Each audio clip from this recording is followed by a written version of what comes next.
The ER hallway was loud, monitors beeping, gurneys, rolling voices overlapping until one sentence cut through everything like a blade. "Say your call sign out loud." A Marine stood in the center of the chaos, blood soaking through his uniform posture, still rigid with discipline. His eyes never left the quiet nurse in blue scrubs. She froze mid-step. Around them, doctors and staff stared, confused. Call sign. What did that even mean here? The nurse swallowed. Her hands, steady just seconds ago, trembled. That single demand had cracked open a door she had welded shut years earlier. Memories surged. Sand, rotor wash, screams over a radio. A name she had buried deeper than any scar. The Marine took one step closer. You don't get to hide anymore. No one understood why the air felt heavier. No one knew that one word spoken out loud could collapse a carefully built life and summon a past soaked in blood, honor, and unfinished justice. Before we dive in, tell us where you're watching from and what time it is in your part of the world. And if you're ready for a story about silence, identity, and the price of truth, hit subscribe and stay with us. The Night Shift at Street. Alara Medical Center always carried a certain tension. Fluorescent lights humming the air, smelling faintly of antiseptic and burnt coffee exhaustion, clinging to everyone like a second uniform. But for Evelyn Cross, the ER was more than a workplace. It was a refuge, a place where the past stayed quiet, buried beneath protocols, charts, and the steady rhythm of saving lives, one patient at a time. She moved through Trauma Bay 3 with controlled efficiency, her posture straight, her steps economical. At 5'6", she didn't stand out. No commanding presence, no raised voice, just competence. The kind that didn't ask for attention. BP's dropping a resident called out panic, edging his voice. Evelyn was already there, fingers wrapping around the cuff, eyes flicking to the monitor. "He's compensating," she said calmly. "Give him 2 units wide open, and raise the head 3 inches, not more." The resident hesitated. "We usually..." 3 inches, Evelyn repeated, not louder, just firmer. He did it. The pressure stabilized. A few nurses exchanged looks. "Doctor." Nolan Pierce, barely 30, and already convinced he knew everything, glanced at Evelyn with thinly veiled irritation. "You're not the attending," he muttered. She didn't respond. She never did. That was Evelyn's pattern. She corrected quietly. Anticipated problems before they happened. Knew which patient would crash 5 minutes before the monitor screamed. And when the chaos peaked, when adrenaline spiked and hands shook, she became still, centered, almost unnervingly calm. People noticed, but not in the way that earned respect. "She's intense," one nurse whispered during a lull. "Or weird," another replied. "Who stays that calm all the time?" "Probably ex-military," someone joked. Evelyn pretended not to hear. She always did. At 2:17 a.m., the overhead speakers crackled. "Security to the helipad. Incoming military medevac. Repeat, incoming military medevac." The words rippled through the ER like electricity. Gurneys were cleared. Doors slammed. Administrators suddenly appeared, straightening their coats, phones already in hand. Evelyn felt it before the sound reached them.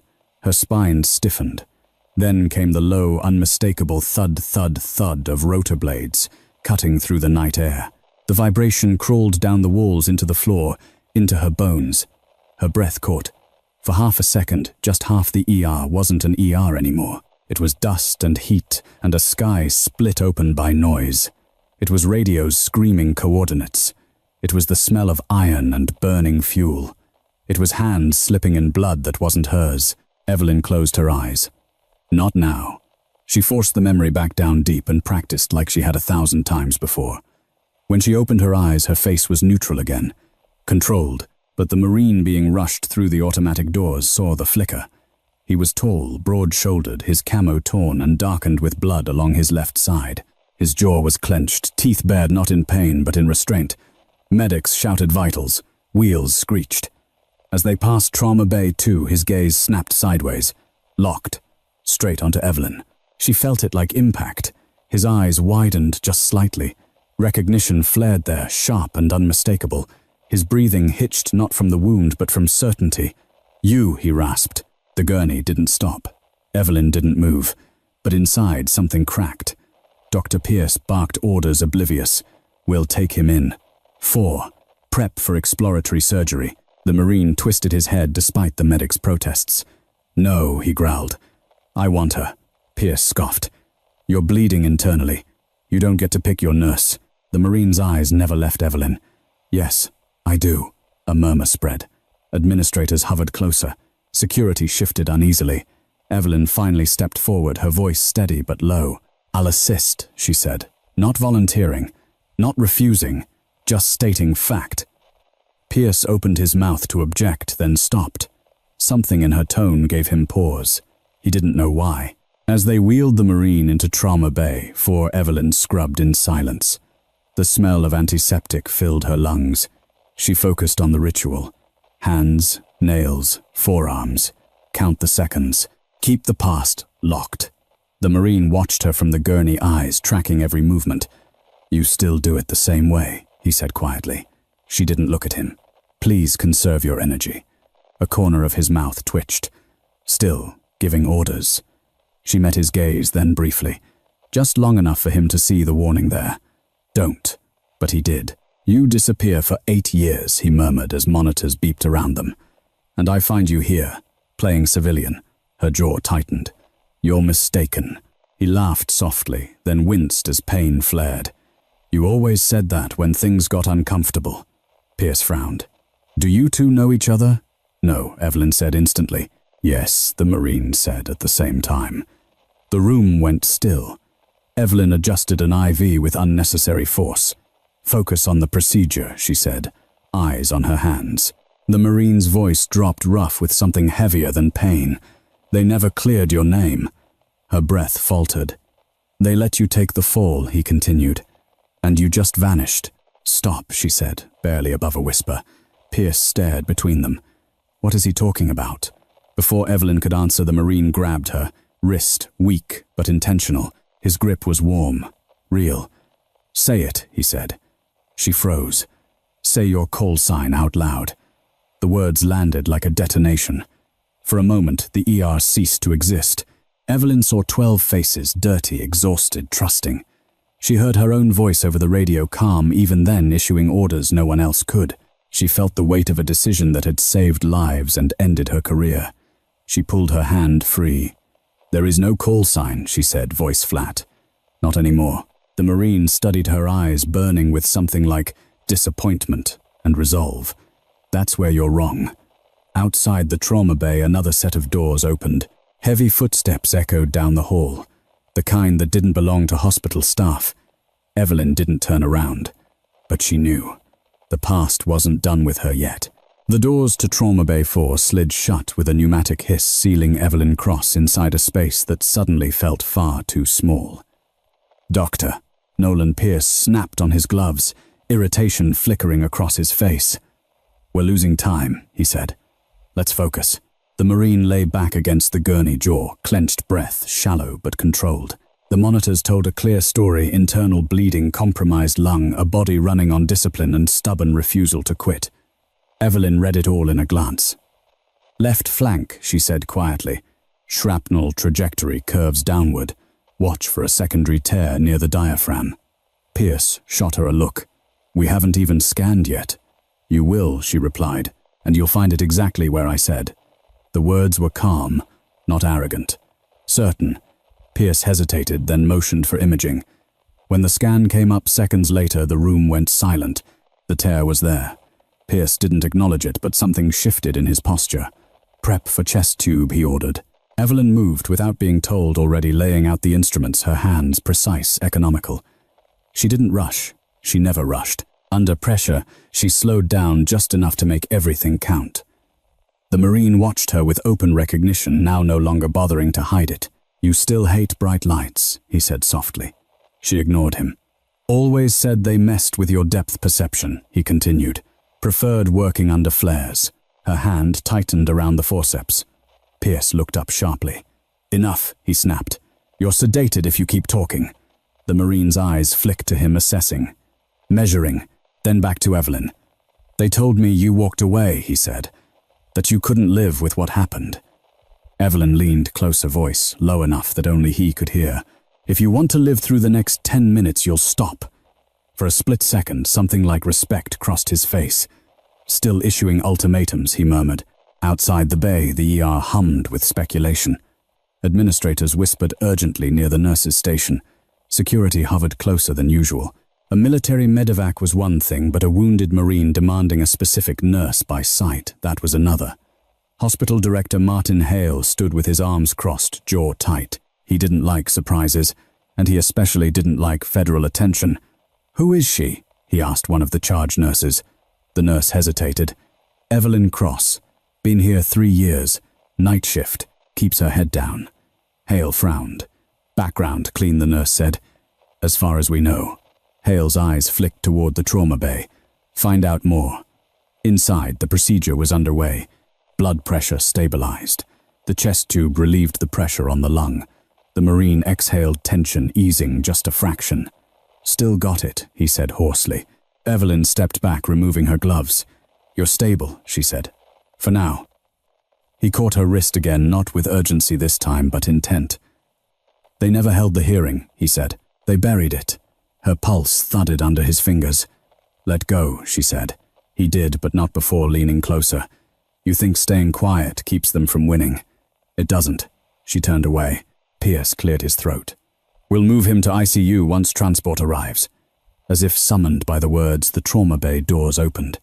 2 men stepped inside. They weren't wearing scrubs. Both were in civilian suits, but their posture gave them away instantly. Shoulders squared, eyes scanning, presence controlled and deliberate. One flashed a badge so quickly it barely registered, but Evelyn caught the edge of it. Military Criminal Investigative Service. Her stomach dropped. The taller of the two addressed Pierce. "We're here for the patient." Pierce blinked. "He's not cleared, for he will be," the man replied evenly. "And we'll need a moment with the nurse." Every eye turned to Evelyn. "I'm in the middle of a shift," she said. The second agent studied her carefully. "We know." Pierce looked between them, confusion hardening into unease. "Is there a problem?" The Marine laughed, a dry, humorless sound. "Depends how long you've been lying to her." Evelyn felt the walls closing in. "Take him to ICU," she said quickly. "Now." The agents didn't move. The taller one met her gaze. "Miss Cross," he said, voice respectful but firm. "You were listed as a witness in an unresolved military inquiry 8 years ago." Pierce stiffened. Evelyn's mouth went dry. "I don't know what you're talking about." The Marine shifted, wincing as pain flared. "You always say that," he murmured, "even when the truth's staring you in the face." Hale appeared in the doorway, face flushed. "What is going on here?" The agent turned. "Sir, this matter falls under federal jurisdiction." Hale bristled. "This is my hospital." "And that," the agent said, "is a United States Marine who nearly died carrying classified information." Silence slammed down. Evelyn felt the weight of every eye on her.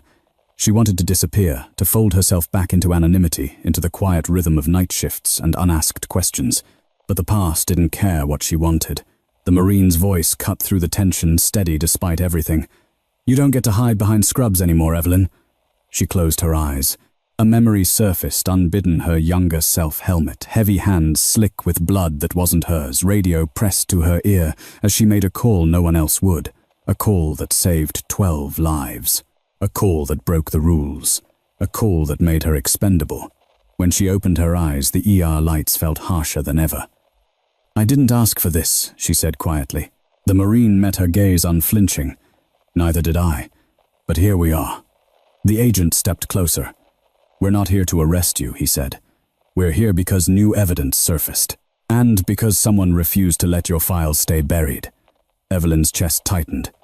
"Who?" The Marine smiled faintly. "Me." A beat passed. Outside, the distant thump of rotor blades grew louder. Another helicopter. Evelyn turned toward the sound, dread and inevitability twisting together in her gut.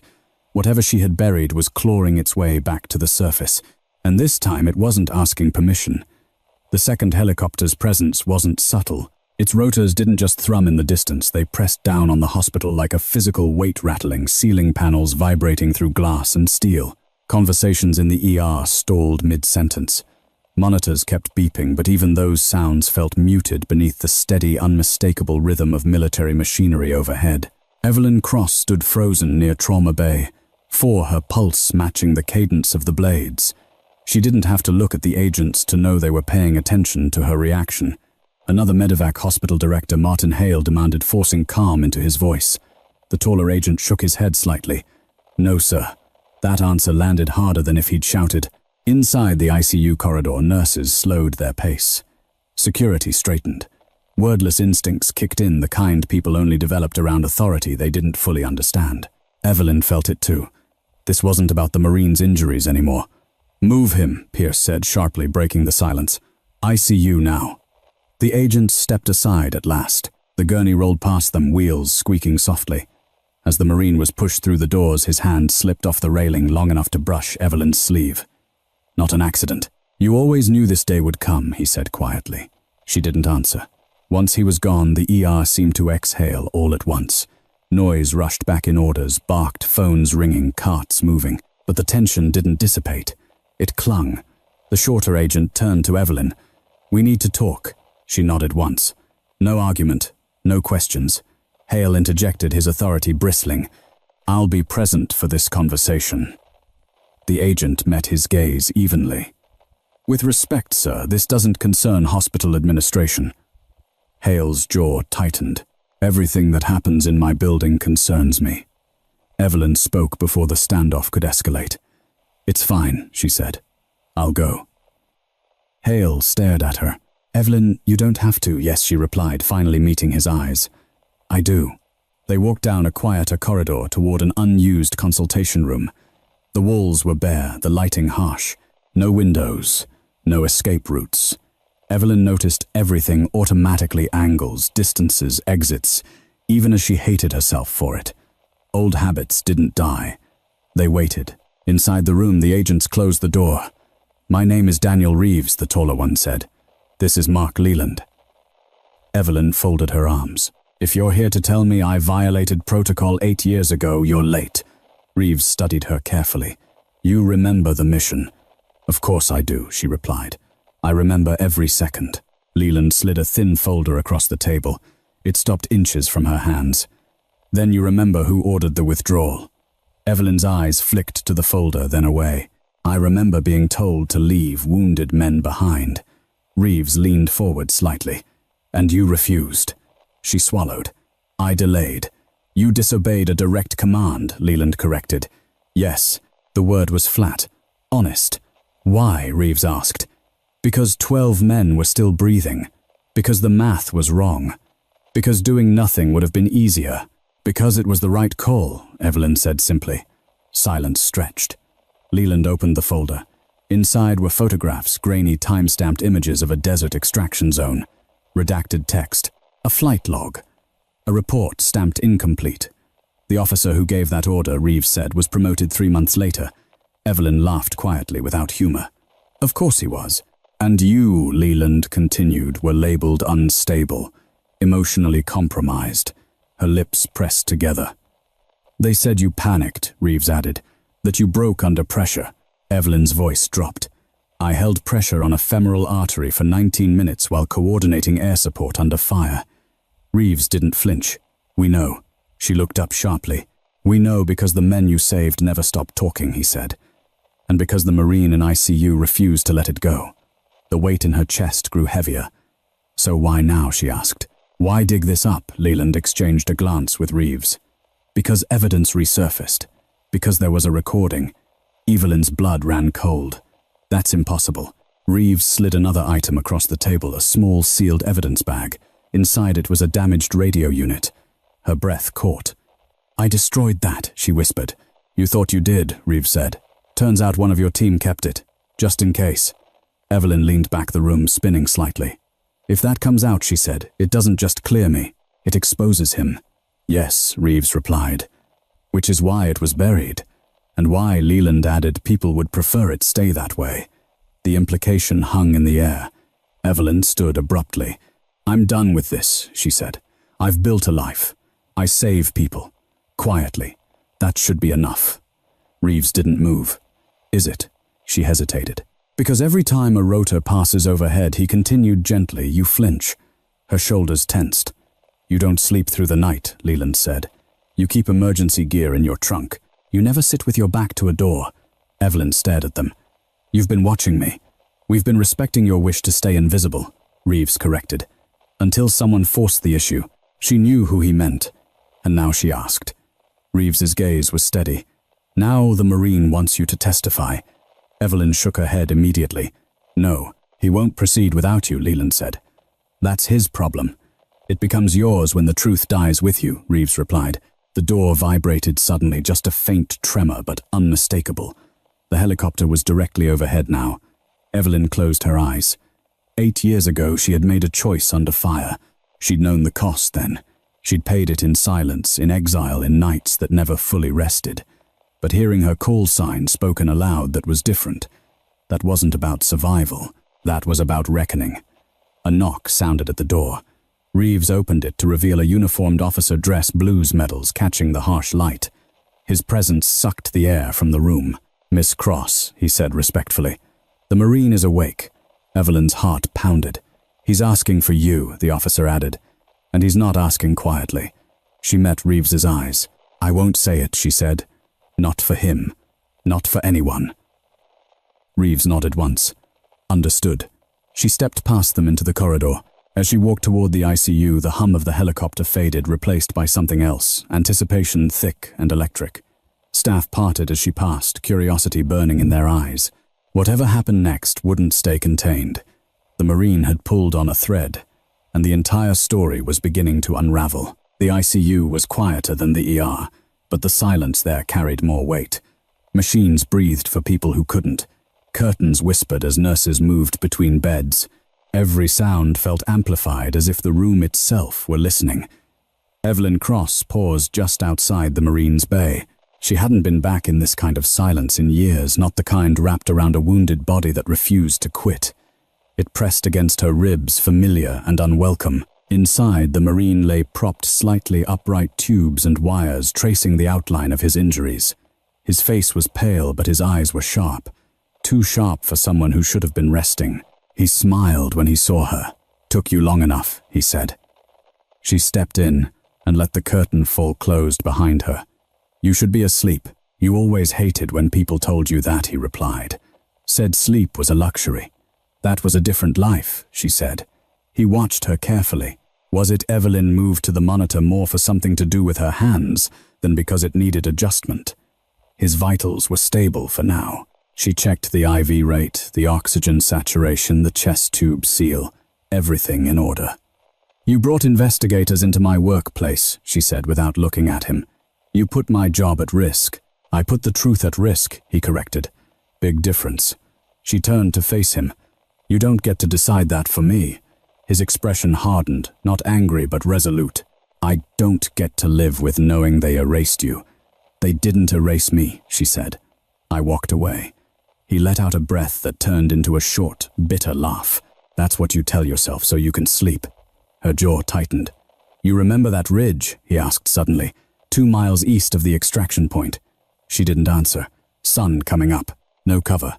Radio was shot to hell. Her throat closed. I remember you saying we had 7 minutes, he continued. 7 before we were overrun. Evelyn's hands clenched at her sides. And then you did something no one expected, he said. You overrode command. She met his gaze. I delayed compliance. You disobeyed, he said softly. And because of that, 12 men walked off that ridge alive. Her voice came out strained, and one officer's career stayed spotless. Silence stretched between them. The Marine shifted, wincing, then steadied himself. Do you remember what you said right before the bird came in? She shook her head. I don't want to. You said, if this is how it ends, then at least it ends right. Her breath hitched despite her effort to control it. That wasn't a medic speaking, he said. That was a leader. Evelyn looked away. Leaders don't get quietly discharged. No, he agreed. They get scapegoated. She turned back sharply. You don't know that. I do, he said, because I was there when they rewrote the report. The words landed like a blow. You were unconscious, she said. You'd lost too much blood. I was in and out, he replied, enough to hear a colonel say your name like it was a liability. Her chest tightened. They needed someone to blame, he continued. Someone who wouldn't fight back. And you think fighting back now fixes that, she asked. 8 years later, it fixes something, he said. It tells the truth. Evelyn laughed quietly. Truth doesn't pay rent. It doesn't keep a roof over your head. He studied her.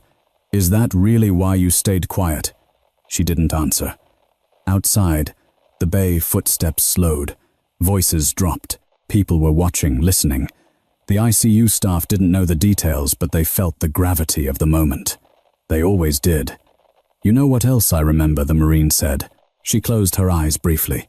You're going to tell me anyway. I remember your call sign, he said. Her eyes snapped open. Don't.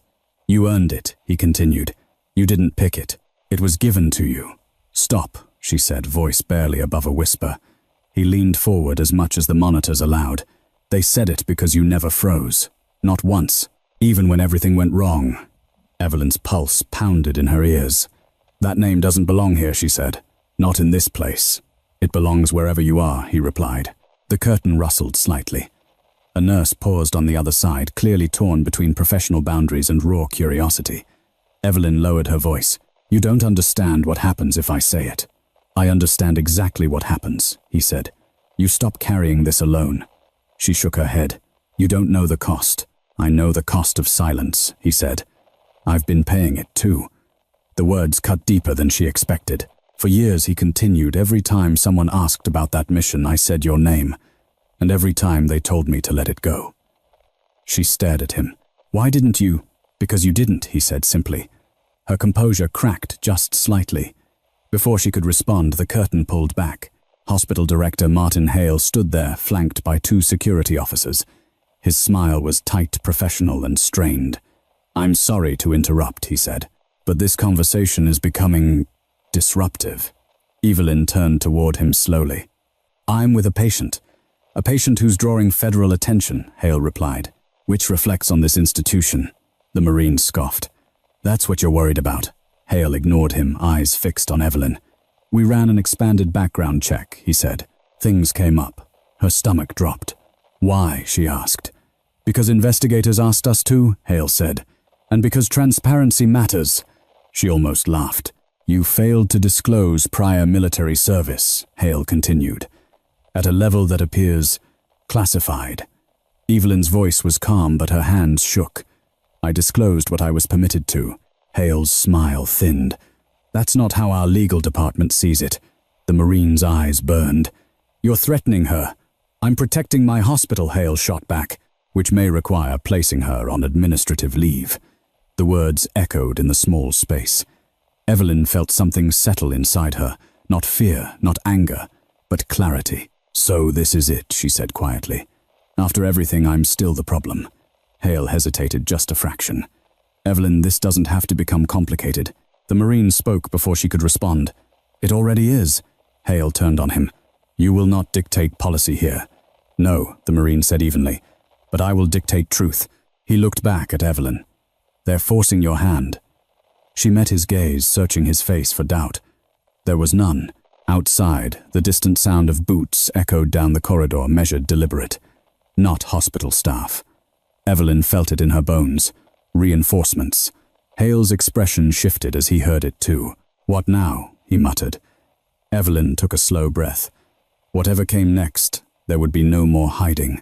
The sound of boots grew louder, steady and unhurried, echoing down the ICU corridor like a countdown no one could stop. Hospital Director Martin Hale straightened, his jacket irritation giving way to something closer to unease.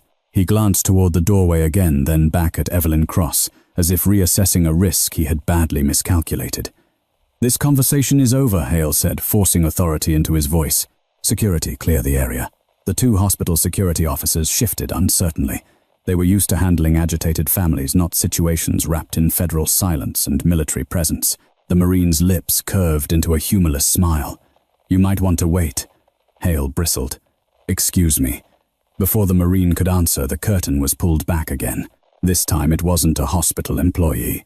A man in dress blues stepped into the bay, his uniform immaculate despite the late hour. Silver oak leaves gleamed on his collar. His posture was rigid, his presence undeniable. Lieutenant Colonel. Every conversation in the ICU seemed to die at once. The officer's eyes swept the room, taking in Hale the Marine on the bed, and finally Evelyn.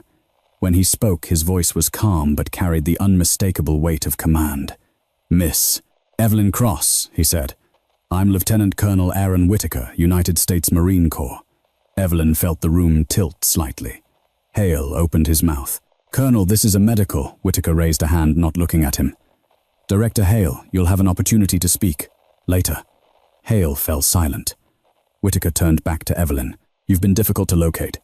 She held his gaze. That was intentional. A flicker of something approval perhaps passed through his eyes. I can see that. The Marine shifted on the bed, pain flashing across his face.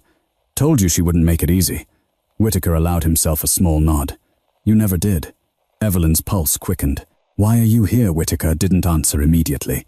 Instead, he stepped closer, lowering his voice just enough to make the moment private, despite the audience. Because the file was reopened, he said, and because your name is at the center of it. Hale's composure cracked. Reopened. On what grounds? Whitaker finally looked at him. On grounds of misconduct at the command level. The words hit hard. Hale's face drained of color. That's a serious allegation. So was what happened 8 years ago, Whitaker replied evenly. Evelyn felt the familiar pressure in her chest, the weight of something she had carried alone for far too long. I didn't ask for an investigation, she said. No, Whitaker agreed. You didn't. Someone else did. The Marine met her eyes. I told you I wouldn't stop. She exhaled slowly. This isn't about loyalty, she said. It's about consequences. Whitaker nodded. Exactly. He turned to Hale again. Miss Cross will not be placed on administrative leave. She will not be questioned by hospital legal without federal counsel present. Hale's jaw tightened. You're overstepping. Whitaker's gaze was ice cold. You're out of your depth. The silence that followed was absolute. Outside, the base staff pretended not to listen while hearing every word. Nurses paused mid-chart. Doctors lingered a second too long. The energy had shifted from curiosity to something closer to awe. Evelyn felt exposed in a way she hadn't since the day she'd walked off base with nothing but a discharge packet and a warning to keep quiet. Whitaker turned back to her. There's something you need to understand, he said. This isn't about punishment anymore. It's about correction. She crossed her arms. Correction doesn't give back 8 years. No, he said, but it can stop the lie from standing another 8. The Marine cleared his throat. Tell her what they did with the report. Whitaker nodded. The original after-action report was altered, he said. Critical audio was excluded. Your recommendation was reframed as emotional instability. Evelyn's hands curled into fists. I knew it. We do now, Whitaker said, because the audio surfaced. Her breath caught. You have it. Yes. Hale stepped forward despite himself. If that's true, there are procedures, Whitaker cut him off sharply. Those procedures failed her. The Marine's voice was low but fierce. They failed all of us. Evelyn looked at him, really looked at him, and saw the cost etched into his face, the sleepless nights, the survivor's weight. This will drag everyone through it, she said quietly. You, me, the hospital. Yes, Whitaker said. It will. She closed her eyes briefly. 8 years of silence. 8 years of choosing the quiet path. She had believed she was protecting something herself, maybe, or others. But standing here now, she realized the silence hadn't protected anyone. What do you want from me? She asked. Whitaker didn't hesitate. Your testimony. Her eyes opened. You already have the audio. We need context, he said, and we need the truth to come from you. The Marine added softly, we need you to stop hiding. Hale laughed nervously. This is absurd. You can't expect. Whitaker turned on him. Director Hale, you may want to reconsider your position. The hospital's role in suppressing follow-up inquiries will also be reviewed. Hale stiffened. We complied with all requests at the time. Did you? Whitaker asked. Or did you choose not to ask questions because the answers were inconvenient? Hale said nothing. Evelyn felt a strange calm settle over her. The fear was still there, but beneath it was something steadier. Resolve. I'll testify, she said. The words surprised even her. The Marine's eyes widened slightly. You will, she nodded once. On one condition. Whitaker inclined his head.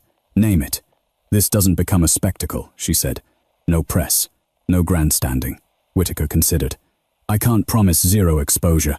I know, she replied. But I won't be used as a symbol. I'll speak because it's right, not because someone needs a headline. Whitaker nodded slowly. Agreed. The Marine let out a breath he'd clearly been holding. "Thank you." She met his gaze. "Don't thank me yet." Hale straightened, voice tight. "What happens now?" Whitaker answered without looking at him. "Now, Director Hale, you step aside." The implication was unmistakable. Security officers shifted, suddenly aware of where the real authority lay. Whitaker turned back to Evelyn. "You should finish your shift." She blinked. "What?" "You're not under arrest," he said. "You're not suspended. Right now you're a nurse on duty."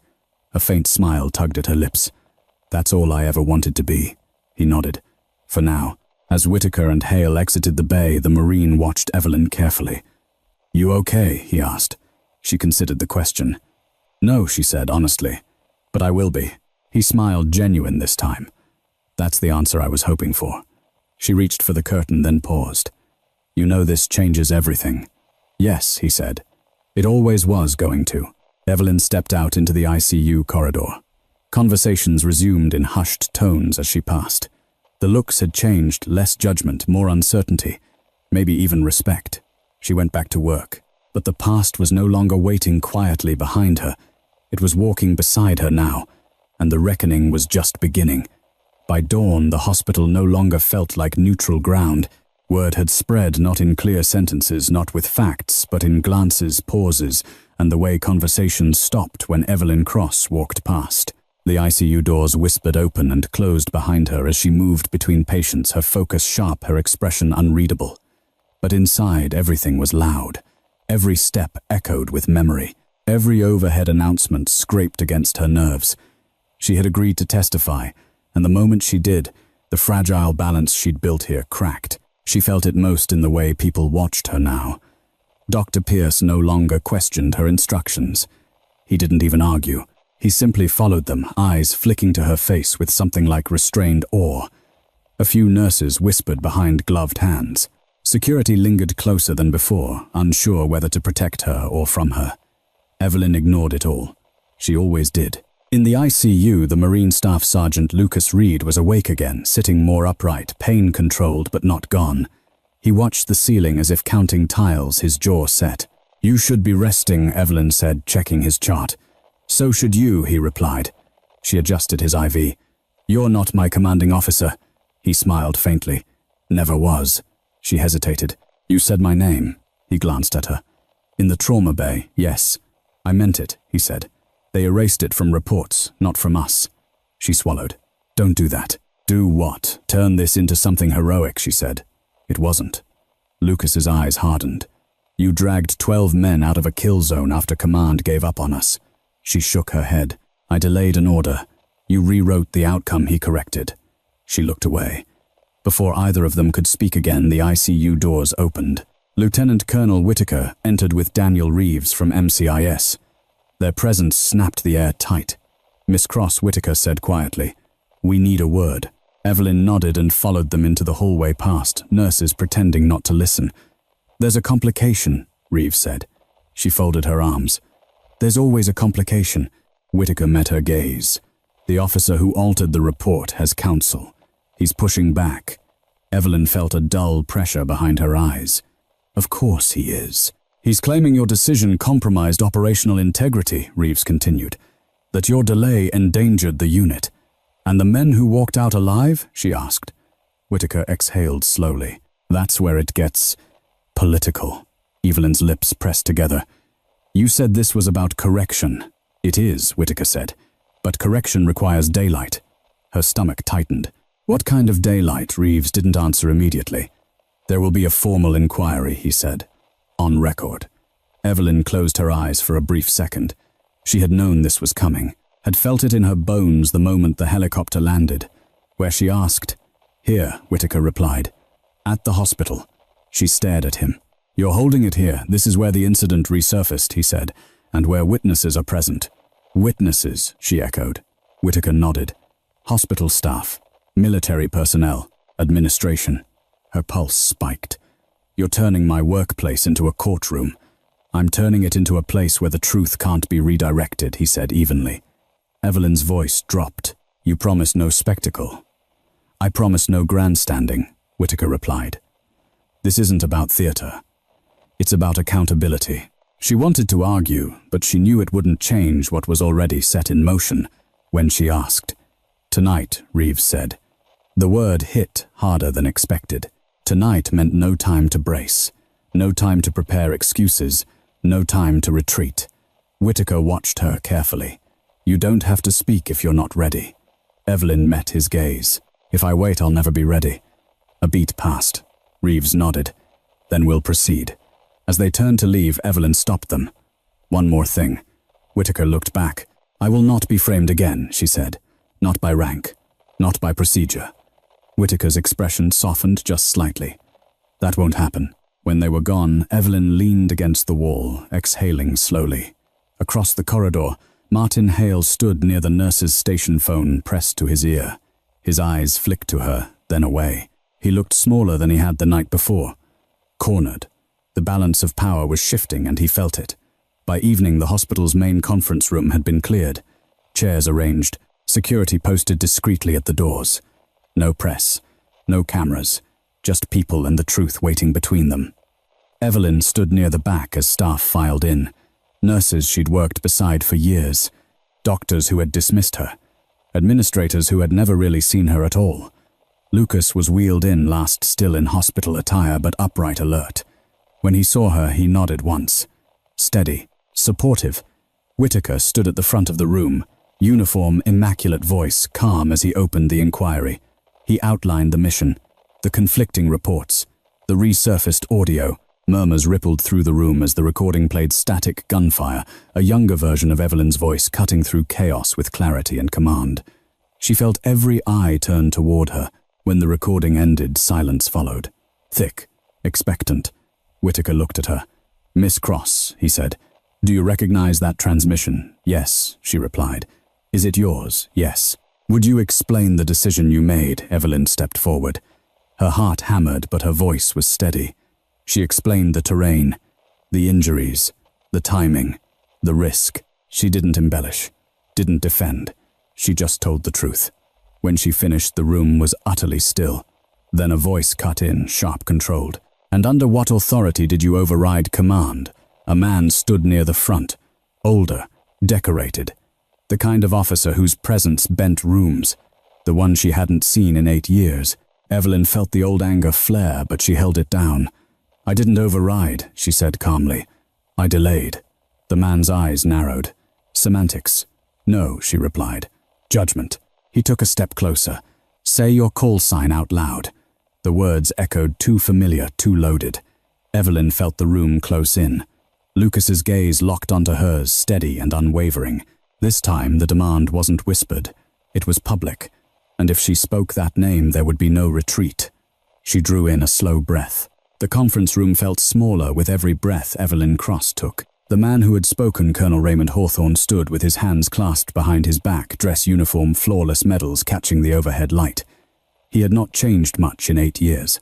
Same iron-grey hair, same measured calm, same certainty that rank could bend truth.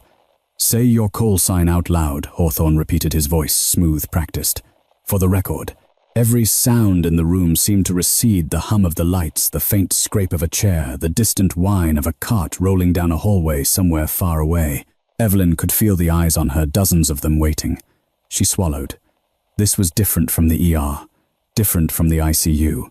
This wasn't a private reckoning. This was exposure. Lieutenant Colonel Whitaker watched her carefully, saying nothing. Daniel Reeves sat still, pen hovering over his notebook. Hospital staff shifted in their seats, tension rippling through the room like a held breath. Lucas Reed met her gaze from across the room. He didn't speak. He didn't nod. He didn't need to. His presence alone steadied her. Evelyn looked back at Hawthorne. "Why?" she asked. The colonel's brow lifted slightly. "Because protocol demands clarity." "No," she said quietly. "You want control." A murmur passed through the room.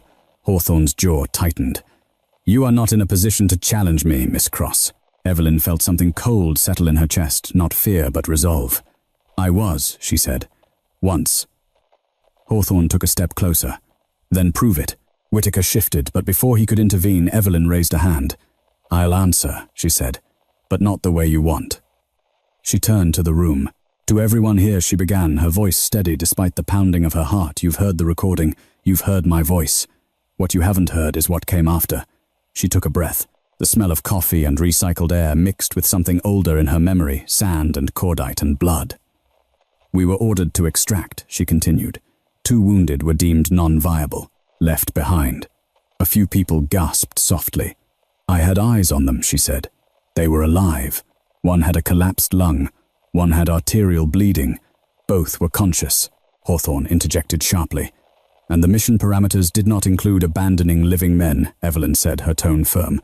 Not under my watch. Silence followed. Lucas shifted in his chair, pain etched briefly across his face, but his eyes never left her. I delayed the order, Evelyn went on. 7 minutes. Long enough to stabilize, long enough to get them to the bird. Hawthorne's voice cut in again. And in doing so, you endangered the entire unit. Evelyn turned to face him fully. No, she said. I protected it. His lips pressed thin. That's not your call. It was, she replied, because no one else was close enough to see what I saw. The room was utterly still now. Hawthorne straightened, authority radiating off him. Say your call sign. The demand hung heavy in the air. Evelyn closed her eyes. She saw it all again, the ridgeline, the smoke, the sound of rotors fighting wind. She felt the weight of the radio in her hand the moment she had known there would be consequences no matter what she chose. She opened her eyes. When they gave me that call sign, she said it wasn't because I followed orders. Hawthorne's expression hardened. Then why? Because I didn't freeze, she replied. Because when command went silent, I didn't. A ripple moved through the room. She inhaled slowly, then spoke the words she had buried for nearly a decade. My call sign was Stillwater. The name landed like a physical force. For a split second, no one moved. No one spoke. It was as if the air itself had been struck dumb. Lucas closed his eyes briefly, then opened them, emotion flickering across his face before discipline smoothed it away. Whitaker exhaled slowly. Reeves's pen scratched rapidly across the page. Hawthorne stared at her, something like disbelief flashing across his features before he masked it. That call sign was retired. Evelyn met his gaze without flinching. You don't get to retire the truth. Murmurs broke out, now no longer contained. Nurses whispered to each other. A surgeon shook his head, slowly processing. Someone in administration looked pale. Whitaker raised a hand, restoring order. For the record, he said evenly, the call sign, Stillwater, appears in multiple unofficial commendations associated with that mission. Hawthorne's eyes snapped toward him. Those documents were never authorized. No, Whitaker agreed. They weren't. Evelyn felt her pulse slow, a strange calm settling over her. She had said it. The name no longer weighed on her chest. It was out in the open where it could no longer rot in silence. Hawthorne took another step forward, voice lower now. You think speaking a name absolves you? No, Evelyn said. But it tells the truth. He leaned in slightly. And the truth is you disobeyed. Yes, she said without hesitation. A collective inhale swept the room. Hawthorne smiled thinly. There it is. Evelyn didn't flinch. I disobeyed, she continued, because the order was wrong. You don't get to decide that, he snapped. I did, she replied, her voice unwavering, and I'd do it again. The room erupted, voices overlapping, shock breaking through restraint. Whitaker stood commanding attention. Enough, he said firmly. Miss Cross has answered. Hawthorne turned on him. This is insubordination on record. Whitaker's gaze was unyielding. This is testimony. Hawthorne's face flushed. You're siding with her. I'm siding with facts, Whitaker replied. Evelyn felt a surge of something unexpected, relief sharp and sudden. Hawthorne looked around the room, realizing the ground beneath him was shifting. This inquiry is a farce. No, Reeves said, quietly, standing for the first time. It's overdue. All eyes turned to him. We have the recording, Reeves continued. We have corroborating witness statements. And now we have a sworn admission. Hawthorne's voice was tight. You'll regret this. Evelyn met his stare. I already did, she said. For 8 years. Another silence fell different from the first. Heavier. Final. Outside, somewhere beyond the walls, the low thud of rotor blades began again. Not one helicopter. 2. Several people turned instinctively toward the windows. Evelyn didn't. She had said the name. There was no taking it back now. And whatever came next, justice or fallout, it would no longer happen in the dark. The sound of the helicopters didn't fade. It grew louder. The conference room's long windows began to tremble faintly, blinds rattling against glass as the twin rotor signatures settled into a steady hover above the hospital roof. The noise wasn't chaotic. It was controlled, deliberate, unmistakably military. Colonel Raymond Hawthorne noticed it too. His jaw tightened as he turned slightly toward the windows, then back to Evelyn Cross. The confidence he'd carried into the room, the kind that came from decades of rank protecting him, had begun to fracture. Lieutenant Colonel Whitaker Hawthorne said sharply, "This spectacle ends now." Whitaker didn't respond immediately. He reached into the inside pocket of his dress jacket and removed a sealed envelope, placing it on the table with measured care. "For the record," Whitaker said, his voice steady, "this inquiry is no longer internal." Hawthorne's eyes flicked to the envelope. "Explain yourself." Whitaker met his gaze. "At 0600 hours this morning, authority was transferred." A ripple moved through the room. Reeves stood beside him, now expression unreadable. "The department has assumed jurisdiction." Hawthorne laughed once, short and dismissive. "You don't have the clearance to." Whitaker slid the envelope across the table. Hawthorne hesitated before opening it. The room was silent as he read.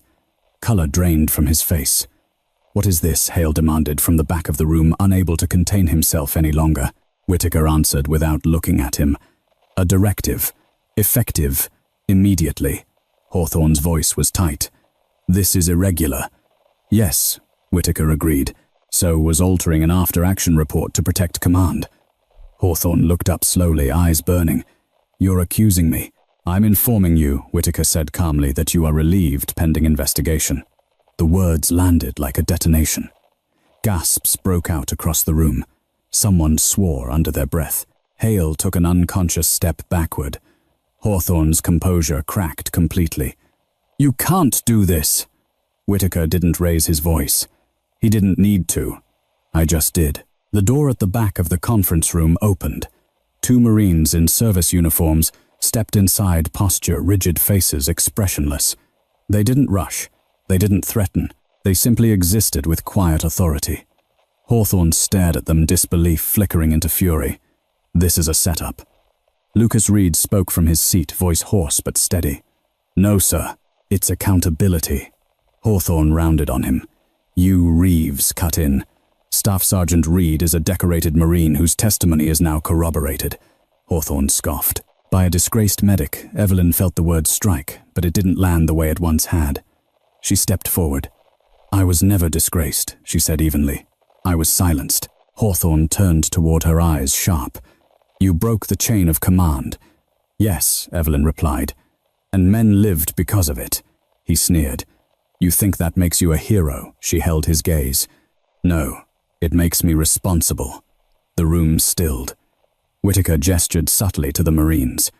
"Colonel Hawthorne, you are ordered to surrender your credentials." For a long moment, Hawthorne didn't move. Then slowly he reached up and removed the insignia from his collar. The metallic click as it hit the table echoed louder than it should have. As the Marines escorted him toward the door, Hawthorne paused and looked back at Evelyn. "You think this ends with me?" he said quietly. "It never does." Evelyn met his stare, calm and unwavering. "Maybe not," she said, "but it starts with you." The door closed behind him. The room exhaled. Hospital staff sat frozen, stunned by what they'd just witnessed. Years of assumption and hierarchy had collapsed in less than 5 minutes. Whitaker turned back to the group. "This inquiry will continue," he said. "But one thing is now clear." He looked at Evelyn. Miss Cross acted within ethical duty under extreme conditions. Evelyn felt her throat tighten, not with triumph, but release. Hale found his voice again. "And what does that mean for this hospital?" Whitaker's gaze shifted to him, cool and assessing. "It means your internal handling of federal inquiries will be reviewed." Hale swallowed hard. Lucas let out a slow breath, tension finally easing from his shoulders. "You did it," he said quietly. Evelyn shook her head. "No," she replied. "We did." Whitaker stepped closer to her, lowering his voice. "There's one more matter." She met his eyes. "I figured. The department intends to formally restore your record," he said. "Commendation included." A murmur rippled through the room again. Evelyn felt something twist inside her. "I didn't ask for medals." Whitaker nodded. "You never did." Reeves added, "You'll also be offered reinstatement." The words hung in the air. Lucas watched her carefully. Everyone did. Evelyn glanced around the room. The nurses. She'd worked beside the doctors who had underestimated her, the administrators who had never bothered to ask who she was before tonight. "I need time," she said. Whitaker inclined his head. "You'll have it." Outside, the helicopter noise began to recede as the aircraft lifted away, the vibration fading from the windows, from the floor, from her bones. For the first time in years, the silence that followed didn't feel heavy. It felt earned. As people began to file out, conversations hushed and uncertain, Evelyn remained standing, grounding herself in the moment. The truth was out now. The cost was real. The fallout still coming. But the lie was broken. Lucas shifted in his chair, wincing slightly. "You okay?" She considered the question. "Yes," she said softly. "I am." He smiled, tired but genuine. "Stillwater." She nodded once, not flinching this time. The name no longer felt like a wound. It felt like a line drawn in the sand. And on the other side of it, justice had finally begun to take shape. The hospital settled into a strange, suspended calm after the helicopters lifted away. It wasn't peace. Peace implied closure. This was something else. A collective recalibration, like a building adjusting after an earthquake, testing which supports still held. Evelyn Cross stood alone in the empty conference room long after everyone else had left. The chairs were slightly askew, evidence of the tension that had passed through them. A paper cup lay tipped on its side near the wall, coffee slowly seeping into the carpet. She should have gone back to her shift. She didn't. Her reflection in the darkened window caught her attention. For a moment she barely recognized herself, not because she looked different, but because the weight in her eyes had shifted.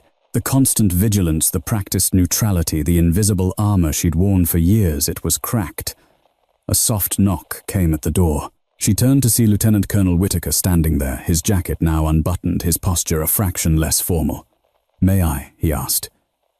She nodded. He stepped inside and closed the door behind him. "You handled that better than most officers I know," he said. Evelyn gave a humorless smile. "I wasn't trying to handle it. I was trying to survive it."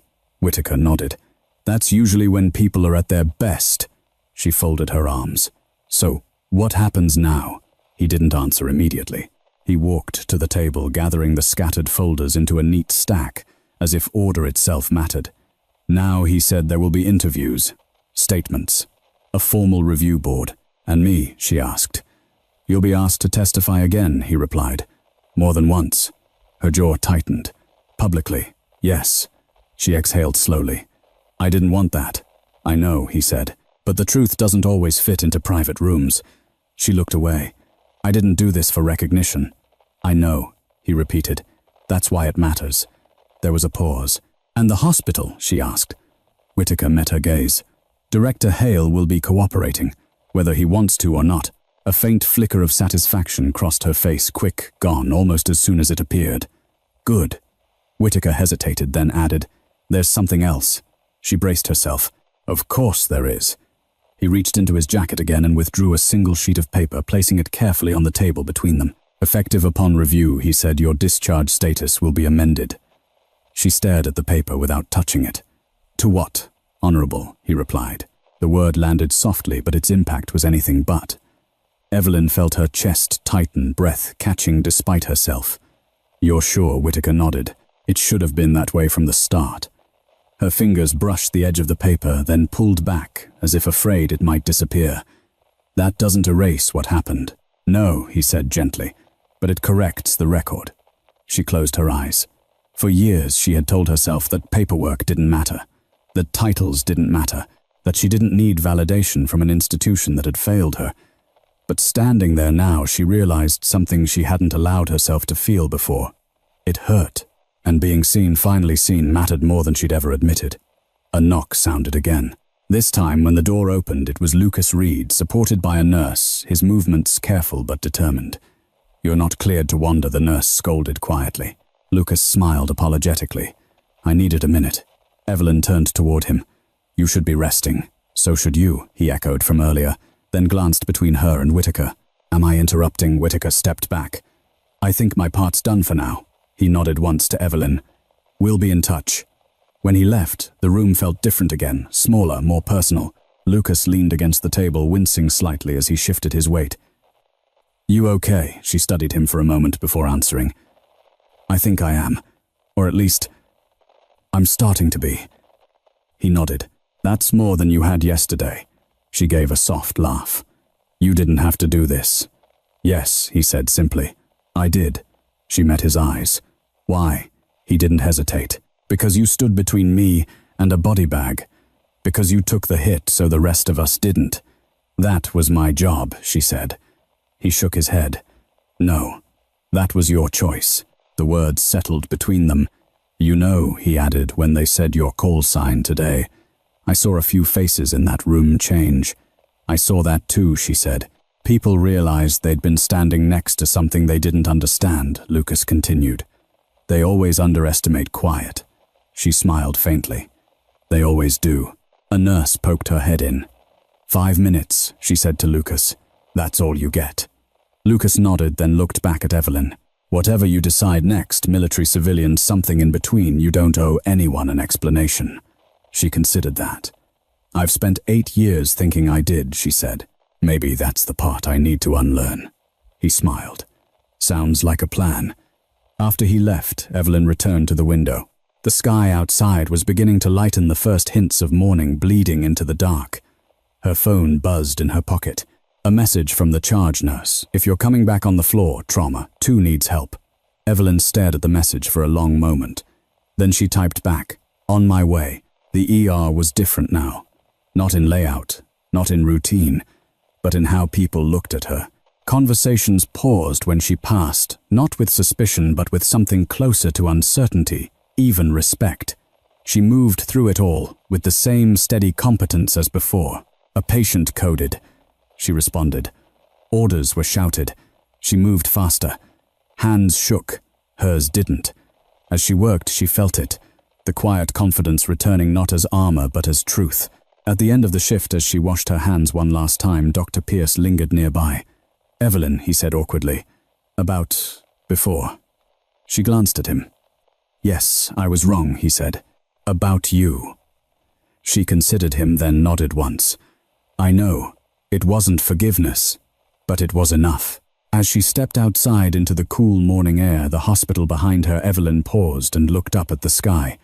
No helicopters, just silence. Not the kind that hides truth, the kind that follows it. Morning didn't arrive all at once. It seeped into the hospital through narrow windows and half-open doors, pale and hesitant, as if unsure it was welcome after the night that had just unfolded. Evelyn Cross finished her shift with the same quiet precision she always had, but something fundamental had shifted. She felt it in the way her shoulders no longer stayed locked, in the way her breath didn't catch every time footsteps echoed behind her, in the way silence no longer felt like something she had to earn. She changed out of her scrubs in the locker room, folding them neatly as always. Around her, other nurses moved more slowly than usual, glancing her way when they thought she wasn't looking. No one asked questions. Not yet. When she stepped back into the corridor, she nearly collided with Martin Hale. The hospital director looked different in daylight, older, more tired, his confidence thinned by a night he couldn't control. He stopped short, clearly unsure how to address her now. Evelyn, he said. She nodded. Director. He cleared his throat. I owe you. Clarity. She waited. There will be a formal review of how this hospital handled federal inquiries, Hale said carefully. That includes decisions made under my leadership. That's good, she replied. Not cold, not warm, just factual. He hesitated. I placed you on leave prematurely. You threatened to, she corrected gently. Hale winced. Yes, and I was wrong. The admission didn't feel satisfying the way she might have imagined once. It felt small, necessary. You're welcome to return to your regular schedule, he continued. No conditions. Evelyn met his gaze. I never asked for special treatment. I know, he said quietly. That's part of the problem. She studied him for a moment, then nodded. I'll think about it. As she walked away, Hale didn't stop her. Outside, the parking lot was still damp from overnight rain. The air smelled clean scrubbed of yesterday's tension. Evelyn stood beside her, car keys in hand, unsure where to go next. She didn't go home. Instead, she drove back around to the helipad. It was empty now, quiet. The painted circle still bore faint scuff marks from the landing gear, temporary evidence of something extraordinary having passed through an ordinary place. She stood there for a long moment, hands in her jacket pockets, looking out over the city as it woke up. Cars moved along distant roads. Sirens wailed far away. Life continued, indifferent and relentless. A voice broke the silence behind her. "You always liked high ground." She turned to see Lucas Reed moving slowly but unassisted now, his jacket pulled tight against the chill. He looked better than he had any right to, after everything, pale, yes, but steady. "You shouldn't be up here," she said. He shrugged. "Doctor cleared me for fresh air. Didn't say where." She smiled faintly. Figures. They stood side by side, not speaking for a while. "They're moving fast," Lucas said eventually. "Word is Hawthorne won't be the only one answering questions." Evelyn nodded. "That doesn't surprise me." "You okay with that?" he asked. She considered the question. "I didn't come forward to punish anyone." "I know," he said, "but it might happen anyway." She looked out over the city. "Then it happens." Lucas studied her profile. "You're not angry?" "I was," she replied. "For a long time. I don't think I have the energy for it anymore." He smiled softly. "That's how I knew you'd make it through." She glanced at him. "Make it through what? Coming back," he said. "Even if you never meant to." A breeze swept across the helipad, lifting her hair slightly. For a split second, the sound of wind against concrete echoed something older, rotor-wash, distant and familiar. She didn't flinch. "Whitaker said you were offered reinstatement," Lucas added.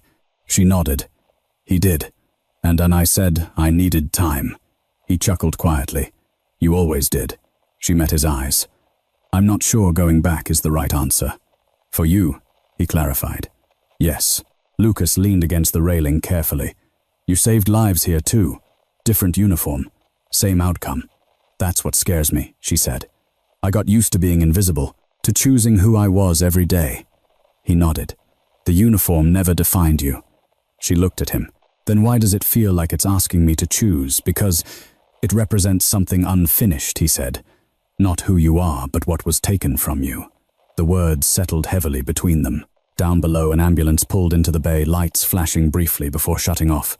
"New emergencies. New beginnings. Whatever you decide," Lucas said, "you won't be alone this time." She believed him. Later that afternoon, Evelyn returned to the ER, not to work, but to say something she hadn't known she needed to say. She gathered the night shift staff during a quiet lull. Nurses, techs, a few residents. Faces she recognized. Faces she didn't. "I'm not good at speeches," she began, drawing a few nervous smiles. "So I'll keep this short," she continued. "What happened last night wasn't about heroism. It wasn't about rank or recognition." She paused. "It was about doing the right thing when it mattered." The room was silent. "I didn't speak up for 8 years," she said, "and I convinced myself that silence was strength." She shook her head slightly. "It isn't. It's just quiet." She met their eyes one by one. "If you ever find yourself standing between what's easy and what's right, choose right, even if it costs you. Especially then." No one clapped. No one spoke. They didn't need to. As she turned to leave, a nurse she barely knew stepped forward and hugged her, quick, fierce, unplanned. "Thank you," the nurse whispered. Evelyn swallowed hard. "You're welcome." By evening, the hospital felt like itself again. Busy. Loud. Imperfect. Evelyn sat in her car as the sun dipped low, the sky burning orange and gold. Her phone buzzed with a message from Whitaker Board, convenes in 2 weeks. "Take your time. You've earned it." She typed back only 2 words. "Thank you." As she drove away, she realized something with a quiet certainty. No matter where she went next, she would never be invisible again. And for the first time, that didn't feel like a threat. It felt like freedom. 2 weeks passed without helicopters. For Street Ilara Medical Center, that alone felt unnatural. The hospital returned to its familiar rhythm codes called stretchers, rolling arguments whispered behind curtains. But beneath the surface, something had changed. The building remembered, so did the people inside it. Evelyn Cross noticed it in small, unavoidable ways. Her name was spoken differently now. Not louder, not softer, just with weight. When she walked into the ER, conversations didn't stop anymore. They adjusted, flowed around her. Dr. Pierce asked for her opinion without hesitation. New nurses watched her hands, copying the way she positioned herself during trauma intakes. Even security nodded when she passed. Respect had arrived quietly, and that unsettled her more than suspicion ever had. On the morning of the review board, Evelyn didn't put on a uniform. She wore simple civilian clothes, dark jeans, a pressed shirt, boots polished out of habit rather than necessity. She stood in her apartment doorway for a long moment before leaving fingers resting against the doorframe, grounding herself. This time, she wasn't being summoned. She was choosing to go. The board convened in a federal building 40 miles away, far from the ER's fluorescent lights and antiseptic air. The room was formal, restrained. Flags, seals, faces trained to reveal nothing. Evelyn sat at the table alone. Across from her were officers, investigators, legal counsel. Some she recognized by reputation. Others were strangers who would know her story forever. When they asked her to speak, she didn't start with the mission. She started with responsibility. "I was the closest," she said evenly. "That's why the decision was mine." There were questions, precise, probing, sometimes sharp. She answered all of them without defensiveness, without apology. When the audio played again, she didn't flinch. When Hawthorne's actions were outlined, documented, undeniable, she didn't look at the man's empty chair. She didn't need to. Hours later, the board recessed. Evelyn stepped outside into crisp afternoon air, lungs filling with something that felt dangerously close to relief. She stood alone on the steps, hands clasped loosely in front of her, waiting. A familiar voice spoke behind her. "You always did hate waiting."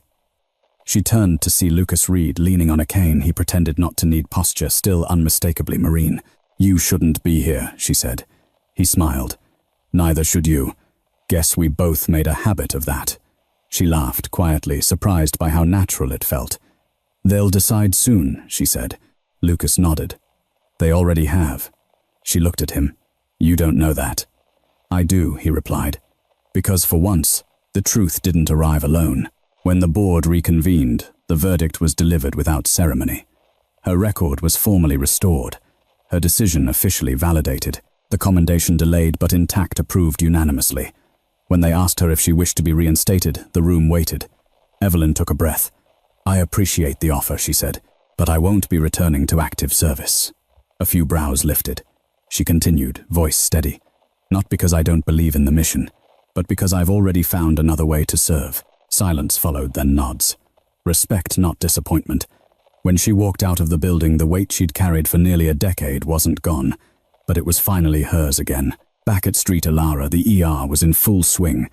A multi-vehicle accident had flooded the trauma bays. Sirens wailed. Stretchers lined the hallway. Chaos, raw and familiar. Evelyn didn't hesitate. She stepped back into the flow like she'd never left. Someone shouted for help in Trauma 1. She was already moving. Hands gloved. Orders given. Lives stabilized. At one point, a young resident froze, eyes wide, breath shallow. Evelyn caught his gaze. "Look at me," she said calmly. "You're here. I've got you. Now move." He did. After the last patient was transferred upstairs, the ER settled into exhausted quiet. Dr. Pierce leaned against a counter nearby. "You know," he said awkwardly, "they're talking about creating a new trauma leadership role." Evelyn raised an eyebrow. "They are," he nodded. "Someone who can operate under pressure. Someone people trust." She studied him, and he smiled faintly. "I told them they already had that person." She didn't answer right away. That evening, as her shift ended, Evelyn returned once more to the helipad. The sun was setting, washing the city in deep amber and shadow. The wind was steady, clean. Lucas joined her again, slower this time but determined. "They told me you turned down reinstatement," he said. She nodded. "I did." "You sure?" "Yes." He smiled. "Good." She glanced at him. "You don't think I'm wasting something?" "No," he replied. "I think you're finishing something." They stood together in silence. No rotors, no commands, just the sound of wind and distant traffic. "You know," Lucas said eventually, "I used to think your call sign was about how calm you stayed." She looked at him. "And now I think it was about depth," he said. "Still, water runs deep." She smiled, not sadly, not defensively, just honestly. When she left the hospital that night, she didn't look back. Not because she was running, because she knew exactly where she stood. Some stories end with applause, others end with quiet understanding. Evelyn Cross didn't reclaim her name by shouting it. She reclaimed it by living with it openly, without fear, without apology. And in a world that often mistakes silence for weakness, she became proof of something stronger. That integrity doesn't fade when buried. It waits. And when it rises, it doesn't ask permission. Some truths are heavy, not because they are dangerous, but because they demand courage to carry openly. Evelyn Cross spent years believing silence was strength, believing that keeping her head down was the price of survival. But silence doesn't heal injustice. It only postpones it. When truth is buried, it doesn't disappear. It waits for the moment someone is brave enough to unearth it. This story isn't about defying authority for the sake of rebellion. It's about understanding that real honor lives in responsibility, choosing what is right, even when it costs comfort, reputation, or safety. Integrity isn't loud. It doesn't announce itself. But when it finally speaks, it has the power to realign entire systems. If you've ever been misunderstood, overlooked, or pressured to stay quiet about something that mattered, remember this: your voice has weight, even if it shakes. Especially if it shakes. If this story resonated with you, share your thoughts in the comments. Where are you watching from, and have you ever faced a moment where staying silent felt safer than speaking up? And if you believe stories like this deserve to be told, don't forget to subscribe. Some truths need witnesses.